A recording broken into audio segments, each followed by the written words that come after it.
It was on the first day of the new year that the announcement was made, almost simultaneously from 3 observatories, that the motion of the planet Neptune, the outermost of all the planets that wheeled about the sun, had become erratic.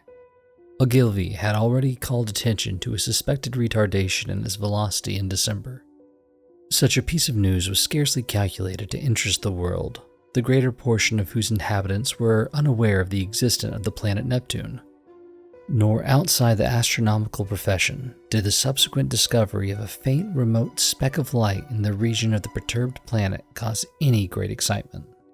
Scientific people, however, found the intelligence remarkable enough, even before it became known that the new body was rapidly growing larger and brighter, that its motion was quite different from the orderly progress of the planets, and that the deflection of Neptune and its satellite was becoming now of an unprecedented kind.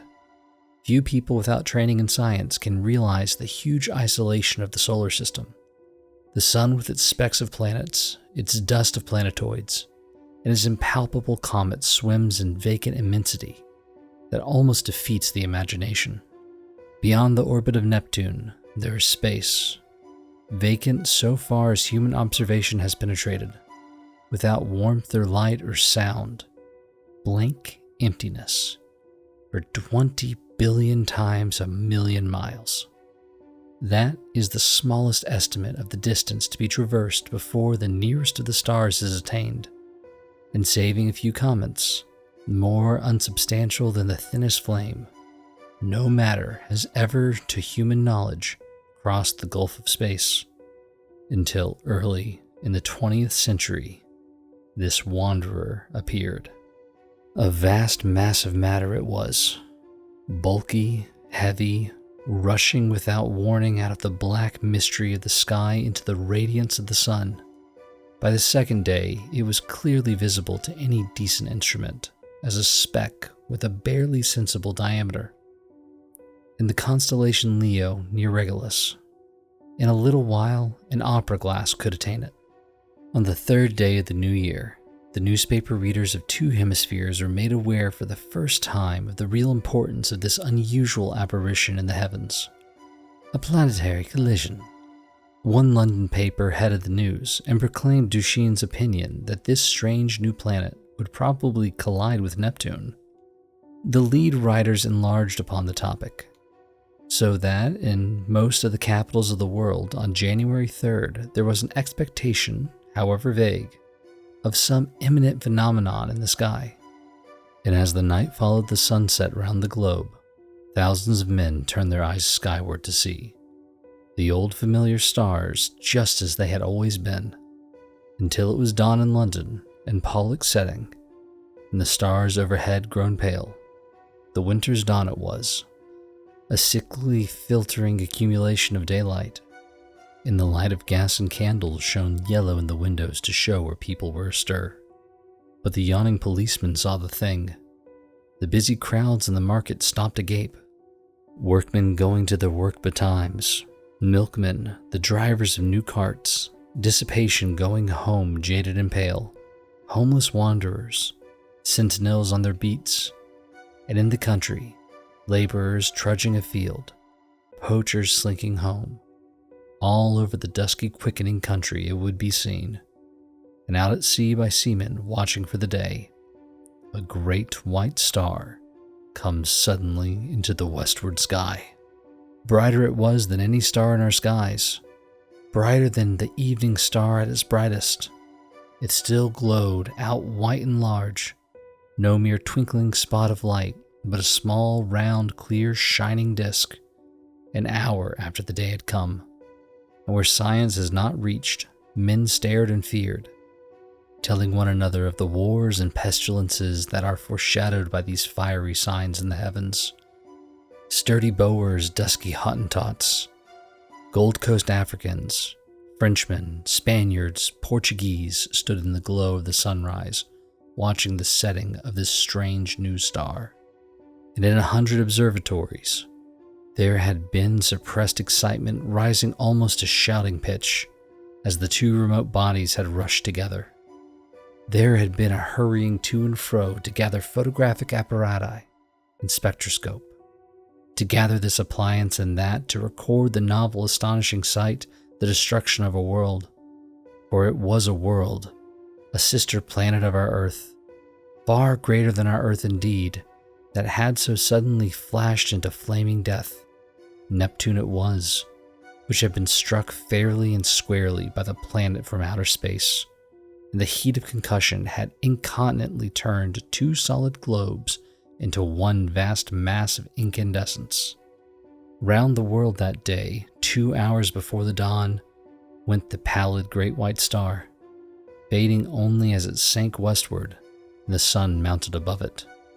Everywhere man marveled at it, but of all those who saw it, none could have marveled more than those sailors, habitual watchers of the stars, who far away at sea had heard nothing of its advent, and saw it now rise like a pygmy moon and climb zenithward and hang overhead and sink westward with the passing of the night. And when next it rose over Europe, everywhere were crowds of watchers on hilly slopes, on house roofs, in open spaces, staring eastward, waiting for the rising of the new star. It rose with a white glow in front, like the glare of a white fire, and those who had seen it come into existence the night before cried out at the sight of it. "It's larger," they cried. "It's brighter." And indeed, the moon, a quarter full and sinking in the west, was in its apparent size beyond comparison, but scarcely in all its breadth had it as much brightness now as the little circle of the strange new star. "It's brighter," cried the people clustering in the streets. But in the dim observatories, the watchers held their breath and peered at one another. "It's nearer," they said. "Nearer." And voice after voice repeated, "It is nearer." And the clicking telegraph took that up, and it trembled along telephone wires, and in 1,000 cities grimy compositors fingered the type. It is nearer. Men writing in offices struck with strange realization flung down their pens. Men talking in 1,000 places suddenly came upon a grotesque possibility in those words. It is nearer. It hurried along awakening streets. It was shouted down the frost-stilled ways of quiet villages. Men who had read these things from the throbbing tape stood in yellow-lit doorways shouting the news to the passers-by. It is nearer. Women flung flushed and glittering, heard the news told jestily between dances, and feigned an intelligent interest they did not feel. Nearer, indeed. How curious. How clever people must be to find out things like that. Lonely tramps faring through the wintry night murmured those words to comfort themselves, looking skyward. It has need to be nearer, for the night's as cold as charity. Don't seem much warmth from it if it is nearer all the same. What is a new star to me? Cried the weeping woman kneeling beside her dead. The schoolboy, rising early for his examination work, puzzled it out for himself, with the great white star shining broad and bright through the frost flowers of his window. Centrifugal, centripetal, he said, with his chin on his fist. Stop a planet in its flight. Rob it of its centrifugal force. What then? Centripetal has it, and down it falls into the sun. And this, do we come in the way? I wonder. The light of that day went the way of its brethren, and with the later watches of the frosty darkness rose the strange star again, and it was now so bright that the waxing moon seemed but a pale yellow ghost of itself, rising huge in the sunset hour. In a South African city, a great man had married, and the streets were alight to welcome his return with his bride. Even the skies have illuminated, said the flatterer.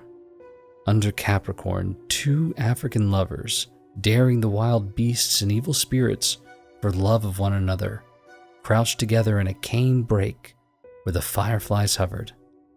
That is our star, they whispered, and felt strangely comforted by the sweet brilliance of its light. The master mathematician sat in his private room and pushed the papers from him. His calculations were already finished. In a small white file, there still remained a little of the drug that had kept him awake and active for 4 long nights. Each day serene, explicit, patient as ever, he had given his lecture to his students, and then had come back at once to his momentous calculation. His face was grave, a little drawn, and hectic from his drugged activity. For some time he seemed lost in thought. Then he went to the window, and the blind went up with a click. Halfway up the sky, over the clustering roofs, chimneys, and steeples of the city, hung the star. He looked at it as one might look into the eye of a brave enemy.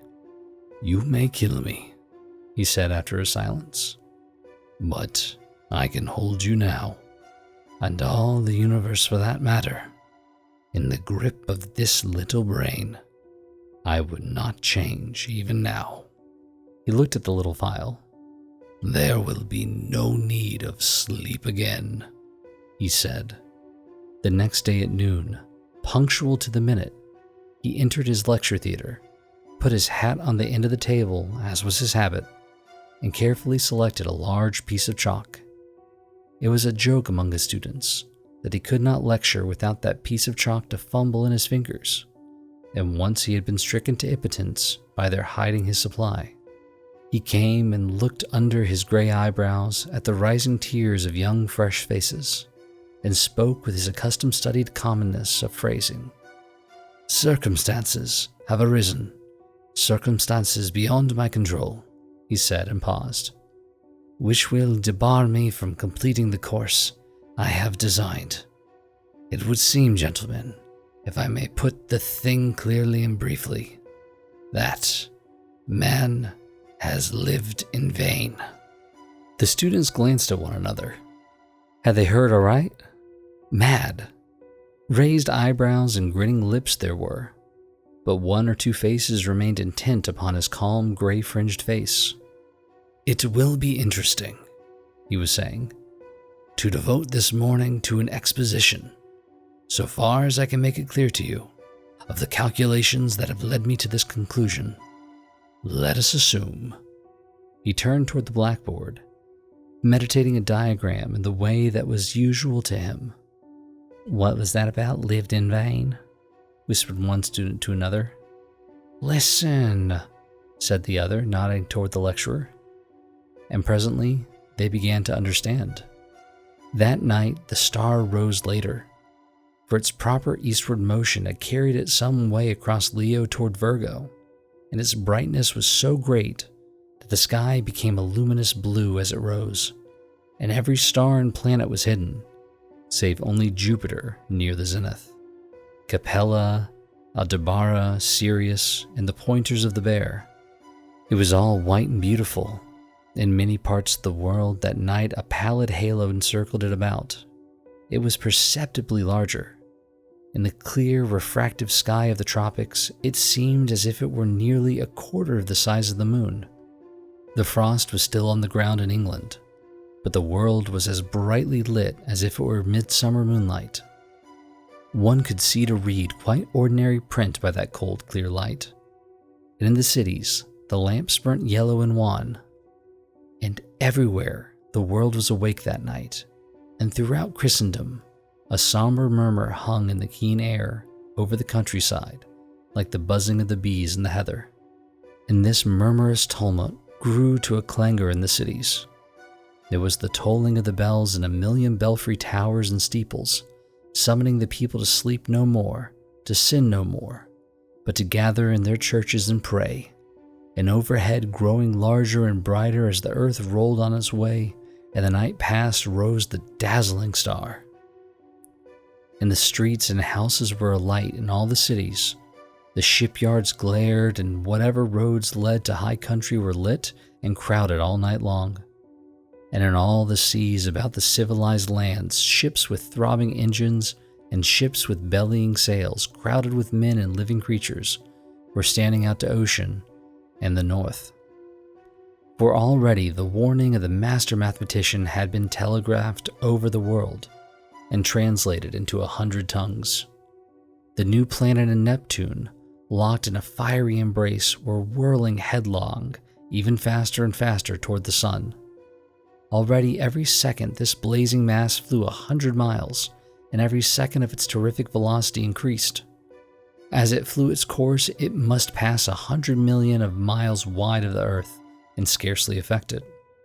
But near its destined path, as yet only slightly perturbed, spun the mighty planet Jupiter, and his moon sweeping splendid around the sun. Every moment now the attraction between the fiery star and the greatest of the planets grew stronger, and the result of that attraction? Inevitably, Jupiter would be deflected from its orbit to a new elliptical path, and the burning star, swung by his attraction wide of its sunward rush, would describe a curved path, and perhaps collide with, and certainly pass close to, our Earth. Earthquakes, volcanic outbreaks, cyclones, sea waves, floods, and a steady rise in temperature to I know not what limit. So prophesies the master mathematician. And overhead, to carry out his words, lonely and cold and livid, blazed the star of the coming doom. To many who stared at it that night until their eyes ached, it seemed that it was visibly approaching. And that night too, the weather changed, and the frost that had gripped all Central Europe and France and England softened towards the thaw. But you must not imagine, because I have spoken of people praying through the night, and people going aboard ships, and people fleeing towards mountainous country, that the whole world was already in a terror because of the star. As a matter of fact, use and want still ruled the world, and save for the talk of idle moments and the splendor of the night, 9 human beings out of 10 were still busy at their common occupations.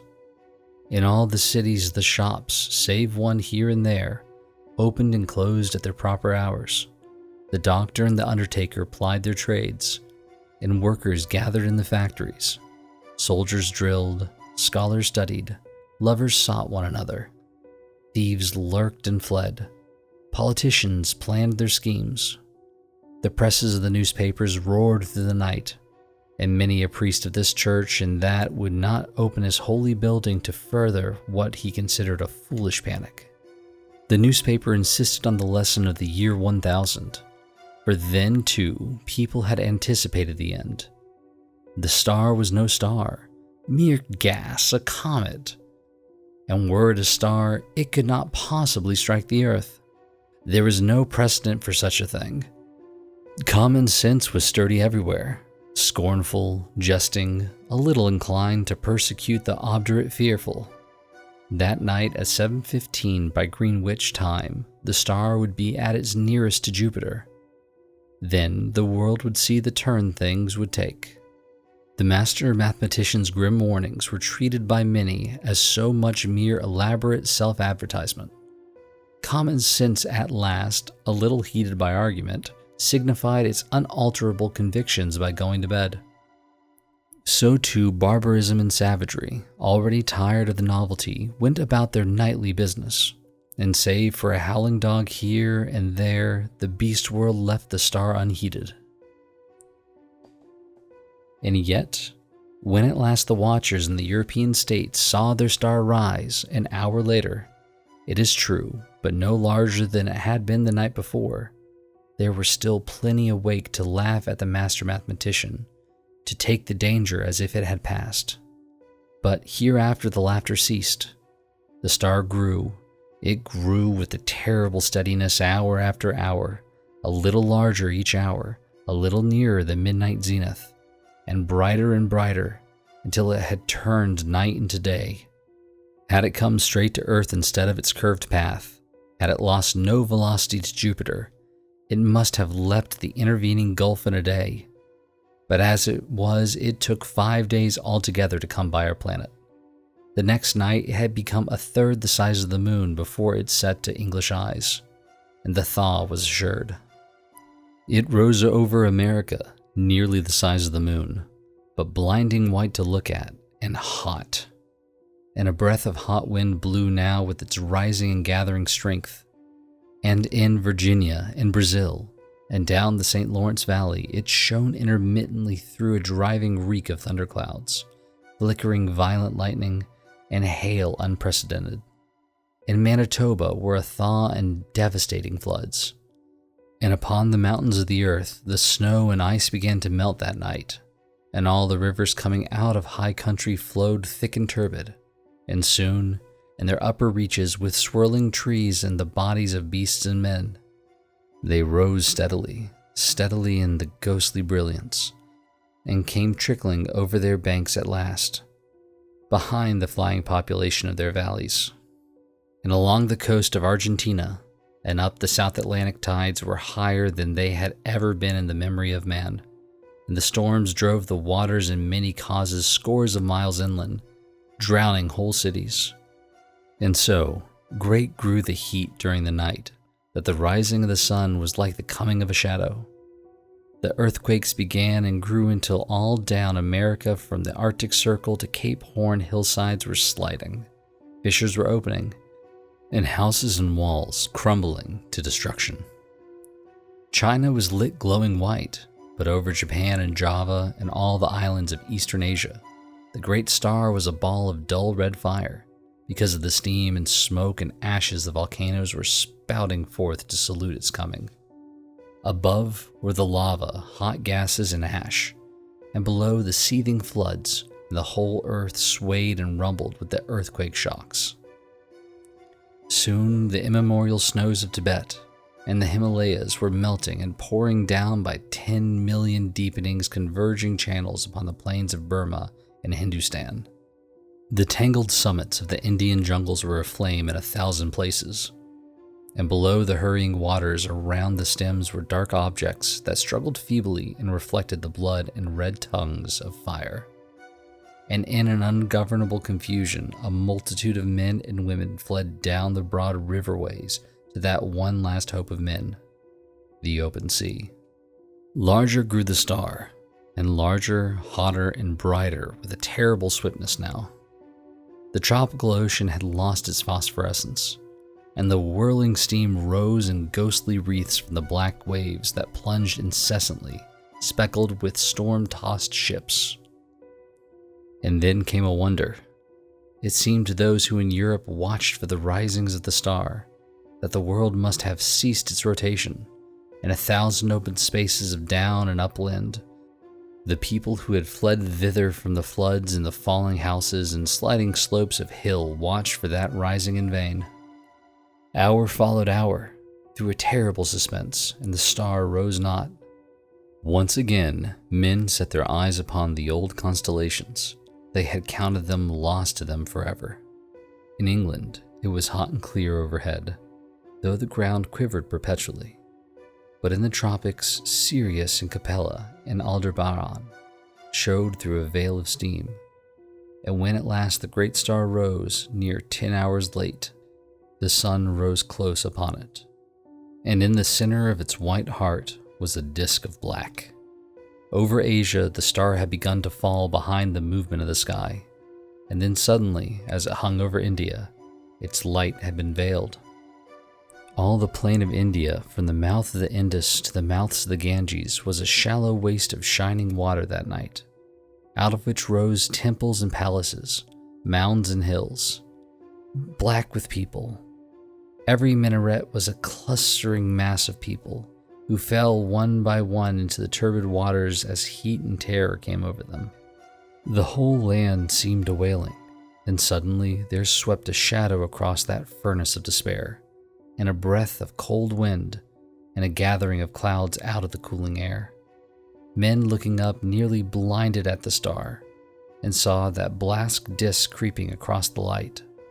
It was the moon, coming between the star and the earth.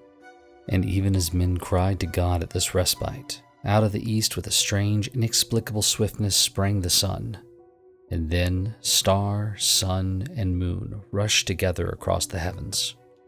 So it was that presently, to the European watchers, star and sun rose close upon each other, drove headlong for a space, and then slower, and at last came to rest, star and sun merged into one glare of flame at the zenith of the sky. The moon was no longer eclipsed by the star, but was lost to sight in the brilliance of the sky. And though those who were still alive regarded it for the most part with that dull stupidity that hunger, fatigue, heat, and despair engender, there were still men who could perceive the meaning of these signs. Star and earth had been at their nearest and swung about one another, and the star had passed. Already it was receding, swifter and swifter, in the last stage of its headlong journey downward into the sun. And then the clouds gathered, blotting out the vision of the sky. The thunder and lightning wove a garment around the world. All over the earth such a downpour of rain as men had never seen before. And where the volcanoes flared red against the cloud canopy, there descended torrents of mud. Everywhere, the waters were pouring off the land, leaving mud-silted ruins, and the earth littered like a storm-worn beach with all that had floated, and the dead bodies of the men and brutes, its children. For days the water steamed off the land, sweeping away soil and trees and houses in the way, and piling huge dikes and scooping out titanic gullies over the countryside. Those were the days of darkness that followed the star and the heat, all through them, and for many weeks and months the earthquakes continued. But the star had passed, and men, hunger-driven and gathering courage only slowly, might creep back out to their ruined cities, burned granaries, and sodden fields. Such few ships as had escaped the storms of that time came stunned and shattered and sounding their way cautiously to the new marks and shoals of once familiar ports. And as the storms subside, men perceived that everywhere the days were hotter than of yore, and the sun larger, and the moon shrunk to a third of its size. Took now 80 days between its new and new. But of the new brotherhood, that grew presently among men, of the saving of laws and machines, of the strange change that had Iceland and Greenland, the shores of Bailiff's Bay, so that the sailors coming there presently had found them green and gracious, and could scarce believe their eyes. This story does not tell, nor of the movement of mankind, now that the earth was hotter, northward and southward towards the poles of the earth. It concerns itself only with the coming and the passing of the star. The Martian astronomers, for there are astronomers on Mars, although they are different beings from men, were naturally profoundly interested by these things. They saw them from their own standpoint, of course. Considering the mass and temperature of the missile that was flung through our solar system into the sun, one wrote, it is astonishing what little damage the Earth, which it missed so narrowly, has sustained. All the familiar continental markings in the masses of the seas remain intact, and indeed, the only difference seems to be a shrinkage of the white discoloration, supposed to be frozen water, round either pole, which only shows how small the vastness of human catastrophes may seem at a distance of a few million miles.